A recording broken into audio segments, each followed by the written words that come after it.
Now that we know how to create basic shapes, as we learned in the previous training video, let's kick it up a notch. For example, I want to create a target, a bullseye, something to shoot at for target practice. So we'll start off with the board, and then we'll create circles, each one smaller than the other, until you get to the center of it, the bullseye. Are you ready? Wondrous! Let's go ahead and come up here and click on Insert, go to the Illustrations group, click on Shapes, and we want our board, so select the rectangle, click on it, black cross, click and drag. Hold down the Shift key to pop it open to the square. Let go of the mouse and then the Shift key. Now the color is not the color I want for the board. So with it selected, I can come up here to its related contextual format tab, go to the Shape Styles group, and click on Shape Fill. And I don't want a color, I want some texture.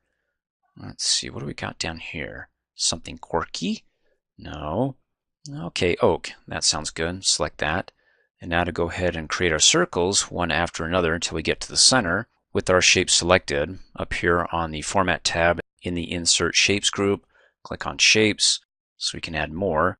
Want to add circles, we have to do it through the oval. Click on Oval, and then I'm going to start in the upper left-hand corner, just right on that resizing handle. Click and drag, and then to pop it open to a circle, hold down the Shift key. There we go. Let go of the mouse, let go of the Shift key. Let's do it a couple more times. Shapes, circle, and click and drag, Shift key, and let's do it again. Okay, one more time. And, well, that's pretty good. You get the idea. In any case, maybe for the center, we want a star, so you really know that you're on target when you hit the center, not just a simple circle. So let's go ahead and choose Shapes.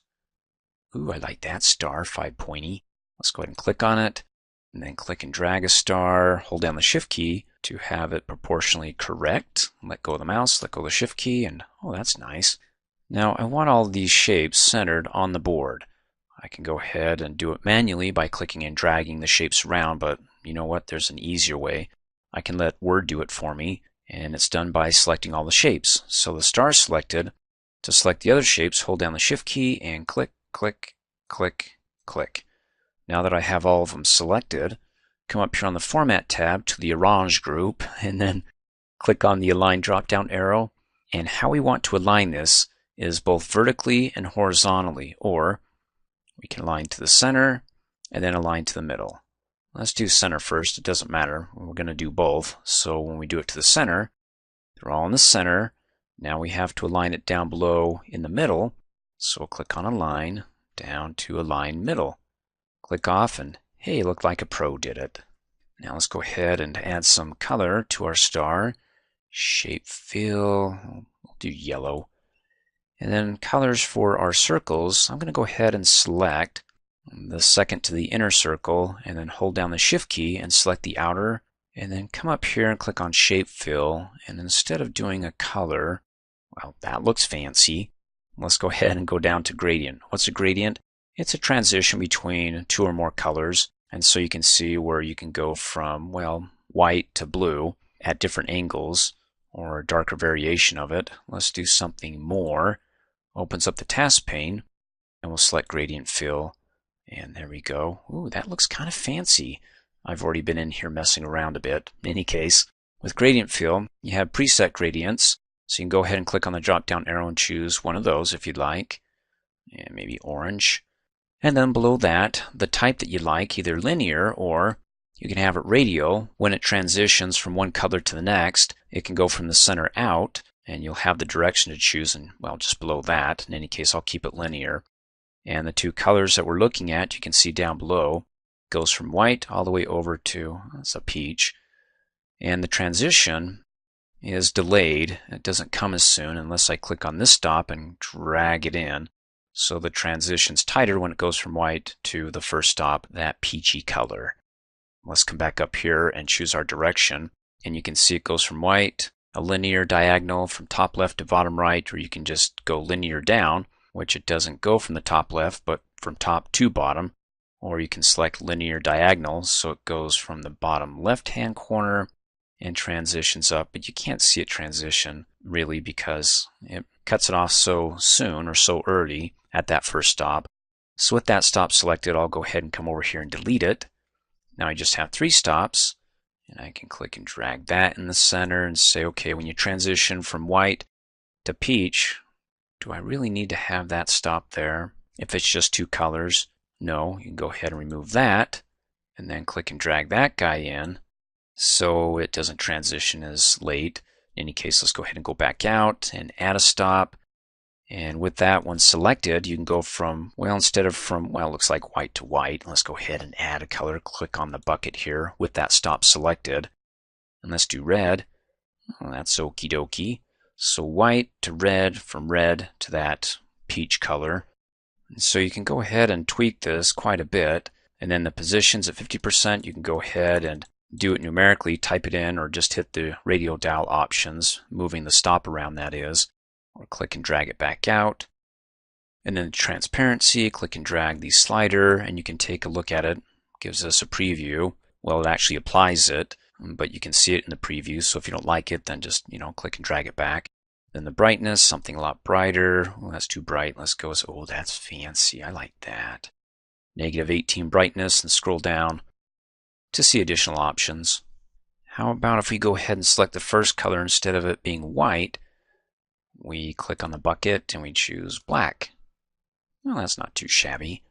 In any case, your flavor, go ahead and pick what works best for you. Let me go ahead and close out of here, click off, and now something a little bit more. Let's come up here, click on the Insert tab, go to the Illustrations group, click on Shapes. Of course, if I had these shapes selected, I could have inserted the shape from that Related Contextual tab. But in any case, we're here. Why not go ahead and go with it? Let's choose a line arrow, click on it, and I want to click and drag, and oh, what the fudge is going on? The arrow's pointing out, not in. Well, that's okay. We can go ahead and flip it around. Plus, it's kind of an anorexic arrow, so we need to go ahead and update it. With it selected, well, I don't want to go with blue. That blends too much. Let's go ahead and click on Shape Outline. Let's see if red, I kind of like black. That pops a bit more. Let's select that color, Black Text 1. Click on it again, and give it some more weight, something, oh, that gets pretty thick. I like that. Oh, 3's pretty good. Select that, and then click on Shape Outline again. You see how you get all these different options here, color, weight, and then arrows. So if I don't want it pointing out, but I want it to point in, have it as an innie. There you go, Arrow Style 6, select that, and fabulous. And then you can click and drag it, move it around, and that looks pretty good. We can go ahead and hover over the resizing handle, click and drag it in just a bit. And then if I want to duplicate that with it selected, do Control D as in dog, and there you go, there's a duplicate of it. Hover over the right resizing handle, click and drag and swing that around. And you're probably wondering where I'm going with this. Well, me too. Let's go ahead and come back up here. With that shape selected, we get the Related Contextual Format tab. We can insert additional shapes. And I don't know if you remember, but when I was a kid, we got the newspaper, and in there we had a bunch of comics that we'd read. Well, okay, not a lot, because, I don't do those kind of things. In any case, you had these cartoon characters that had these what are called call-outs, little thought bubbles, or when they're talking, a little speech bubble. In any case, let's do a speech bubble. Click on the one that you like, and you get the black cross, click and drag, and there's your speech bubble. So you can actually, after you drag it, if you're like, it's too small or it's not big enough, you got the resizing handles. Hover over the border until you can see a 4-way arrow, click and drag that so it tips right next to it. Or if you drag it back, you're like, no, I want to keep it there, so how in the world do I get that bubble tied to that so people know that it's associated with that call out? You can hover over the yellow little circle there, click and drag, and ooh, there you go.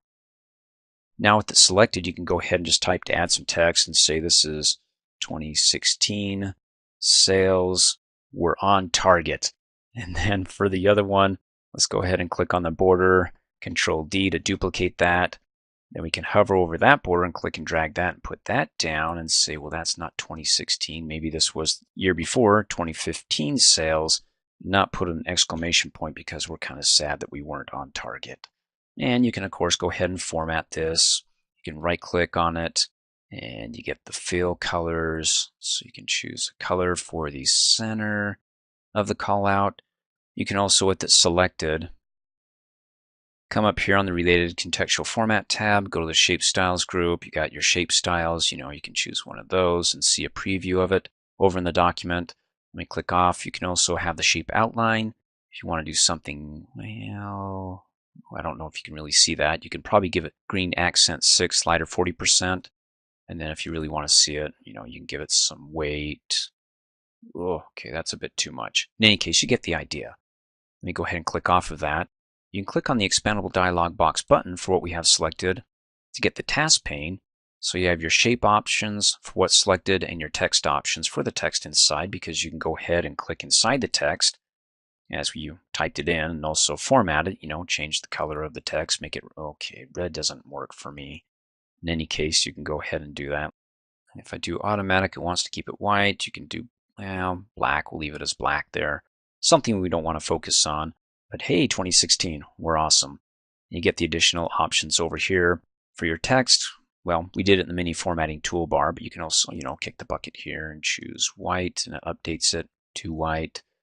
And the transparency, or go back to the shape options and go ahead and mess around with it, like picture. You want to do a picture. Right now we got texture. You can go ahead and do one on line. And we can do ghost because, it's kind of spooky. Our sales weren't on target. So we'll do this little dude here. Select him, click on insert, and click off. And okay, you can't see the text. So you want to go ahead and, let's go ahead and select the text and do dark. There we go. Okay, well, his eyes get in the way. In any case, you get the idea. You'll have to bring out your inner artist if you're going to get a little bit more detail than this. We don't want to annoy the person. We just want to be able to draw their attention and make it aesthetically pleasing. And so that guy selected. Let's go to shape options and let's click on fill and say a solid fill. Well, let's do a color here, something. There we go. We'll go ahead and leave it as is.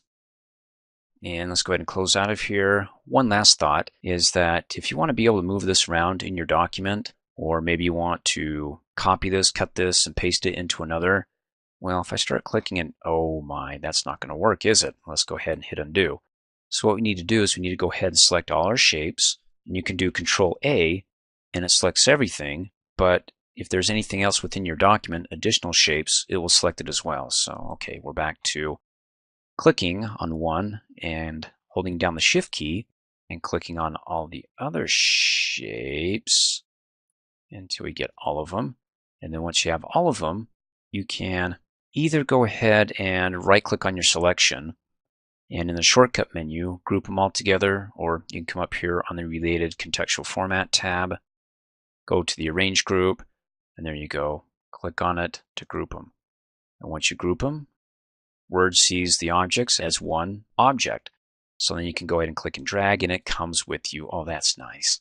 And if you want to go ahead and click on one to make a change to it, you don't have to ungroup it, although you do get the option if you want to right-click to go to Group to Ungroup to break them up and start, moving them around, rearranging them, and then grouping them back. But you can go ahead and select them individually within the group and then make your changes. Like, let's do Shape Fill to, you see when I hover over orange, it updates that. So, and then of course to go ahead and ungroup it, right-click. Let's do it, Group, Ungroup. There you're back to all the individual parts that make up the one large part. Thanks for watching. Hey, as a quick reminder, if you like my video, please give it a thumbs up. You can also click on me and subscribe to my channel, get notified of the latest videos, and for only $2 a month, you can have access to all my Microsoft Office training videos.